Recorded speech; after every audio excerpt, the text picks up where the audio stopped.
What's up GDT, my name is Arcane and welcome back to yet another Pokemon Tuesday with me, the Arcane9, and today guys I'm bringing you another Pokemon Omega Ruby and Alpha Sapphire Wi-Fi battle. And today we're facing off against Stefan, and if you're a subscriber of mine on my private channel, you've already watched this battle, but I decided, fuck it, I'm just gonna upload this on GDC as well since it was just such a good battle, and I just want to highlight the comeback once again because I'm so proud of it, just kidding.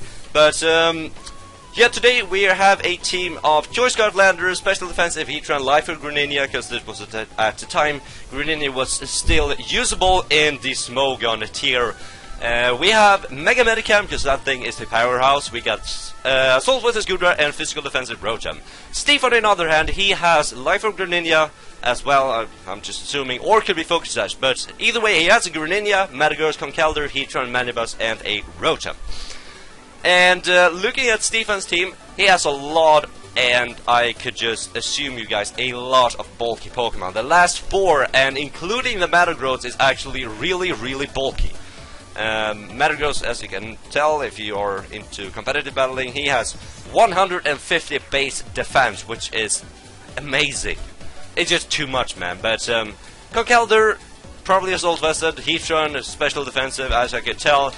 Rotom might be some sort of Scarf set, I don't really know, and Manibus, yeah, Physical Defensive. And my team, more Hyper Offensive, with the Mega Medicam and more of a bulk, 3 bulky guys and 3 offensive guys, could really get shut down if I don't get damage off on this core. Since you can tell my Landers gets completely walled by both the Rotom and the Manibus, and my Greninja cannot handle the Conkeldurr. And yeah, Medicam could just high jump kick everything, but let's just not go into that. So yeah, without further going into any sort of other detail, I hope you guys enjoyed this battle. Get your popcorn ready, get your little smoothie ready, because we are about to go into maybe the best Wi-Fi battle that I've had in the 6th gen with Pokemon competitive Wi-Fi battle since Black and White 2, because that was the shit, man. But yeah, let's go right into this battle. So, since I don't really know what he wants to lead off with, he can lead off with the Heatran and with the Greninja and stuff, I decided to lead off with my Landers so I can get the matchup and potentially U-turn out of here. I think he predicted that and went for the Rotom, so since he has the matchup, the only thing I really could do, since I can't kill this guy in one hit, I'm just gonna go straight up for the U-turn and get the matchup going. So, it was a pretty good turn for me. Landers does his shit, just U-turning all over the place. That's what he does, man. That's what he does. So I'm just gonna switch in my Gudra. Gudra can absorb anything. Unfortunately, he goes for the Will-O-Wisp instead of the Hydro Pump, as I predicted. So my Slime Shady just gets burned on the first turn, which is bad since I don't have any sort of recovery moves, and every single hit Slime Shady takes is going to rack up. So he's just gonna go for the Volt switch out of here, and I predicted the Heatran so badly to come in. But unfortunately he goes into Conkeldurr, which is cool, because I can just get a pretty solid hit on this guy as well. But of course, I went for the Focus Blast, and I missed. And that Focus Blast will be really crucial later on, as you might can tell. You probably can't tell, but I'm just gonna switch in my Rotom, because I have nothing for this Conkeldurr whatsoever. Can't switch in my Landers, as you can see right now, he does have the Ice Punch. So, I'm just sitting in my Rotom looking scared as hell, because this guy could just knock off and Drain Punch all over my place. So I'm just gonna go for the Hydro Pump. I need some solid damage on this Conkeldurr, and that's why the Focus Blast would have been better to hit instead of miss. I'm just gonna go for the Pain Split. I need to let my Rotom has as much health as possible and will dunk Conkeldurr as much as it can. He's just gonna go for the Drain Punch, do a shit ton to my Rotom and get a shit ton back, and then it's just gonna finish me off with a Mach Punch. So I don't really think at this moment the Focus Blast miss was really crucial, because I don't think I would have been able to take out the Conkeldurr either way, but you're gonna see later. So I'm just gonna go into my Medicam. Straight up Mega Evolve Fake Out, since I want to play a little bit safe since I already lost a Mon so early. He's just going to switch into Heatran, and every time you see a Heatran against a fighting type Pokemon, you always know he has Protect. But I don't know what I was thinking at this time when I played this match, so I'm just going to get a Fake. I thought that does actually a lot of damage. I didn't realize that. So Medicam looking nice and powerful. Of course he goes to Protect, and as soon as I pressed High Jump Kick, I realized, like, fuck, he has protect. So of course I went for the high jump kick. I'm just gonna crash right on, and but here I actually outpredict him. I think he thought that I am not going to go for the high jump kick again to risk my medicam, but I said fuck it, let's just go for the high jump kick, and I actually flat out take out the heat run the first turn with a critical hit. But you can damage calc all of you want. That crit did not matter. So he's just gonna go into Greninja. I cannot stay in here losing my Mega Medicam so early. I need to switch out and I go into Slime Shady, because that's the only thing I really can take a hit with. And of course he predicts that and goes for the Ice Beam, so yeah, Slime Shady, you tried, buddy, you tried. You didn't really do too much in this battle, because after the burn, he is in so of the solid KO range for any single hit from this Greninja. He actually decided to go for the Skull. If I would have switched out into Heatran, I decided not. Slime Shady, you tried, buddy, you tried, but at least you just can go down like a boss. Look at that, he just falls over. So at this point, I noticed that the Greninja is life orb and not focus size. That's why I could go into my landers and start earthquaking and U-turning some shit all over the place. I'm just gonna get Intimidate. He's gonna switch out. He does not want to sack off this Greninja so early, so it's just gonna switch into his Flying Bone Bird, and that thing is annoying as hell. And you're just gonna see in a couple of minutes. So Manibus is just gonna take that like nothing, and I'm just gonna get hurt by the Rocky Helmet. So that's no good, man. That's no good. So I'm just gonna switch into Heatran. And I believe this is where the stalling part began. No, he actually switched out. That's not where the stalling part began. And he's just going to switch into the Rotom, and where I just put up my Stealth Rocks, because that's normal shit, man. That's normal shit. So I decided, Heatran, you can't really do too much in this battle, so I decided to let him take a Hydro Pump, and he takes it very well. And about that, with that moment I realized that Rotom was more bulky than offensive, so I roar him out, and luckily for me I roar him out into the Manibus, because this is actually the Pokemon that I really need to get the hell out of, because Manibus is just bulky and it can defog and shit like that. So he's just gonna defog. I'm just gonna go for the Lava Plume, try to get some damage or some burn on this Manibus. Turns out I get damage and no burn. I'm just gonna eating my leftovers, and this Manibus is actually not looking too healthy. So here's where the stalling part begins. So he's just gonna go for the ruse. He knows that this is about to go down with the stalling part. So I'm just gonna go for the Stealth Rocks. He has to defog next turn, because that's the only thing he really could do. I'm just gonna eat my leftovers, and this is gonna be a really, really long time. So he's gonna go for the defog.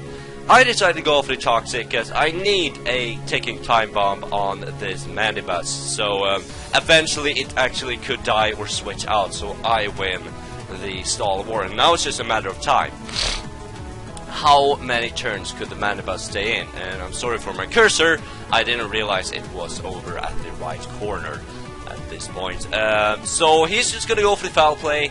It actually has a really cool animation. Heatran takes no damage from that thing. I get my Stealth Rock up again, and now he is in a bad spot, because now he's both Toxic and the Stealth Rock is up on his side. So yeah, I just have the advantage right here. Manibus can't really do too much to me, and I can still just Lava Plume it and put up the Stealth Rocks again until the Manibus is dead. So I'm looking solid as hell in here. I'm just gonna say, my Heatran, my four-legged lava monster with the iron helmet thingy, is just looking solid as fuck.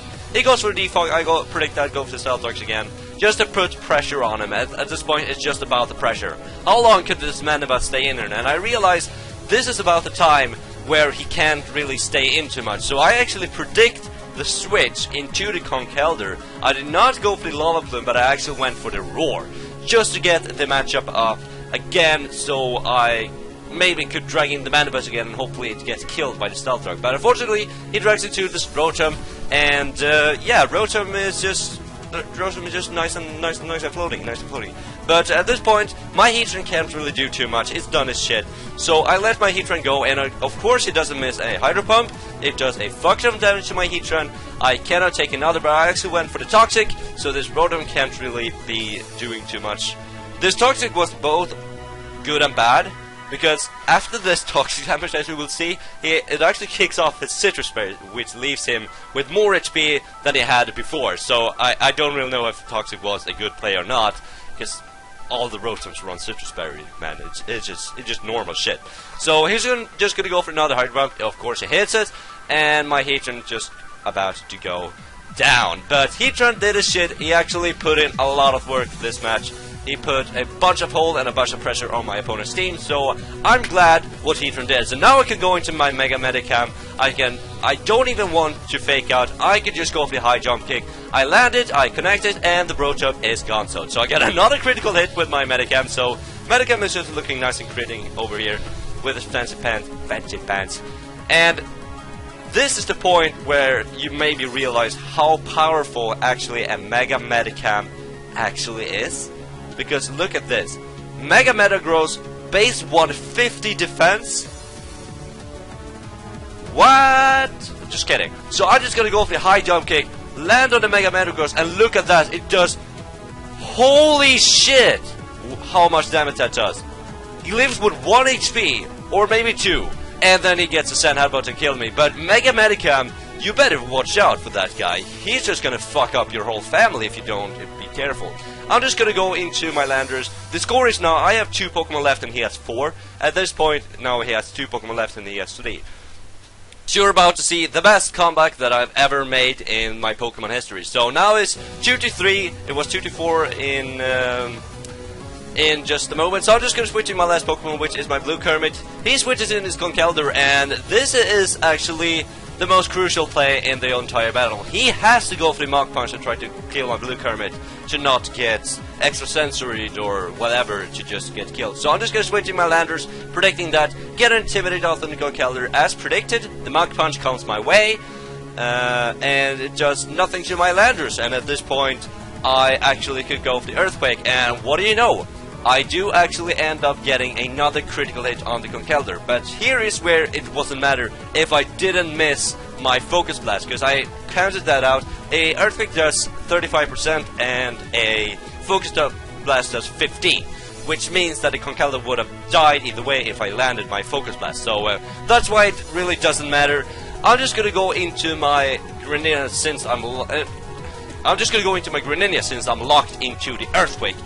With my Landers, I cannot touch his Manibus, and at this point, it is just game over for this man. I'm just gonna go for the Ice Beam, really try to, if he wants to switch out or something. I didn't really think he would switch out, but the Manibus finally goes down, the pain in the ass, the whole entire battle, and finally it goes down, and his last Mon is actually his own Greninja. So, I've actually EV trained my Greninja to outslow other Greninjas, so their protein will kick in before mine. So I will take resisted hit and then he will take neutral. But in this point it doesn't really matter since I already was an ice type. So I'm just gonna go for the Hydro Pump. I land my Hydro Pump this time. Good shit, Greninja. You missed it last time, but yeah, so GG Stefan, it was a pretty good battle, from a 4-0 in your favor to a 2-0 in my favor. I could tell you that was a pretty good battle. So if you guys enjoyed this battle, feel free to leave a thumbs up and share it with other people. I don't really know what to do. Subscribe on this GDC channel and subscribe to all our private channels. I will link mine in the description below if you want to see more Pokemon related stuff, and if you want to see more Minecraft, go check out Oscar. And you already know all of that drill. So as far as I know, I've been the Arcanine, you've been watching, and thank you so much for watching, guys. I will see you guys next Tuesday, so bye!